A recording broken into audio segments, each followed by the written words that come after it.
सबक देने वाला घोड़ा। एक जंगल में एक लोमड़ी रहता था। वह कभी भी बाकी जानवरों को अपनी बकवास बोलकर डराता था। एक बार नदी के मछलियों के पास जाकर कहा, ओए मछलिए, पानी में अच्छे से मजे कर रहे हो, पर कल नदी से सारा पानी को निकाल देंगे, फिर पता नहीं तुम्हारा क्या होगा, सोच लो। इससे मछलियां ना कुछ समझते हुए सिर पकड़ लिए। फिर एक बार पेड़ के पास के कौवों के पास जाकर कहा, ओए कौवे, जल्दी ही इस पेड़ को काट देंगे, देर ना करते हुए तुम्हारे घरों को बचा लो। उसकी बात पर विश्वास करके सारे कौवे घबराकर चिल्लाने लगे।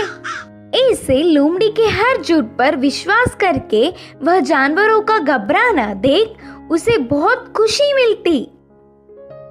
आगे आगे लोमड़ी को यह एक आदत सी पड़ गई। हर रोज किसी भी एक जानवर को ना डराती तो उसका दिन ही नहीं निकलता।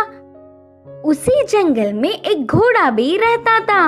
वह हरे भरे घास को चरते हुए बहुत सुंदर और स्वस्थ था। वह ना किसी के पास जाता, बस अच्छे से अपना काम खुद देखता। एक दिन घास चर रहे घोड़े के पास लोमड़ी पहुंचा। घोड़े ने उस पर उतना ध्यान नहीं दी। इससे लोमड़ी, यह जंगल में सारे जानवर मुझे देखकर घबरा जाते, नहीं तो कुछ मैं क्या बोलूंगा करके बेसब्री से देखते, लेकिन यह घोड़ा मुझ पर ध्यान ही नहीं दे रहा है, इसकी खबर तो लेनी ही है करके सोचा। बाहर से घोड़े को अपने प्राणों को बचाना हो तो जल्दी से यहाँ से भाग जाओ। वह क्या मुसीबत है? बोलकर घोड़े ने पूछा। हमारे राजा शेर तुम्हें मारने आ रहे हैं, मैं उधर से ही आ रहा हूँ। लोमड़ी के बारे में पूरी बात जानने वाला घोड़ा उसको सबक सिखाना चाहता था और कहा, अच्छा बस इतनी सी बात है, मुझे शेर से डर नहीं लगता, उसके बारे में तुम परेशान ना हो। बोल के लोमड़ी लोमड़ी मेरी बात छोड़ो, पहले तुम्हारे प्राण बचा लो, कहा घोड़ा। हाँ, मेरे प्राणों को क्या हुआ? करके संदेह से पूछा लोमड़ी। हमारा राजा शेर का एक लौता बच्चा बीमार हुआ, तो उपचार के लिए हाथी के पास जाने पर पूंछ के कोने में सफेद निशान वाले लोमड़ी की खून पीने से बीमारी ठीक हो जाएगी करके बताया। तब से शेर तुम्हारे लिए देख रहा है, तुम दिखोगी तो मार देगा, जाकर चुपके अपने प्राणों को बचा लो, बोलकर कहा घोड़ा। इससे लोमड़ी भयभीत होकर तुरंत जंगल के घने पेड़ों में घुसकर बिना किसी को दिखे घर गया। एक हफ्ता भर बाहर नहीं निकला, खाना पीना छोड़कर घर में ही छुप गया।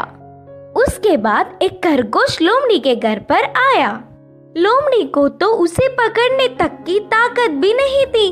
वह पूरी बात बताकर, शेर आएगा तो देख के बताना मित्र, बोलकर पूछा। तब खरगोश ने कहा, ना उस तरफ मैं नहीं जाऊंगी, तुमने ही तो एक बार कहा था ना, उस तरफ जाओगे तो भेड़िया मार देगी, मैं नहीं जाऊंगी, मुझे डर लगता है। फिर एक दिन लोमड़ी को देखने गधा आया। वो भी एक कारण देकर उधर से चला गया। भूतकाल में बेवजह उन्हें अपनी बकवास बताकर डराने के लिए लोमड़ी अपने आप को कोसता रहा। 10 दिन बाद घोड़ा आया। शेर आ रहा है कि नहीं, अब तुम ही बताओ मित्र। तब घोड़े ने कहा, शेर नहीं आएगा, जानबूझकर तुमसे मैंने झूठ कहा, क्योंकि तुम सबको अपनी बकवास बताकर घबरा रहे हो ना। डर का मतलब तुम्हें भी पता चलना चाहिए। पहले झूठ बोलने पर लोमड़ी को घोड़े पर बहुत गुस्सा आने पर भी बाद में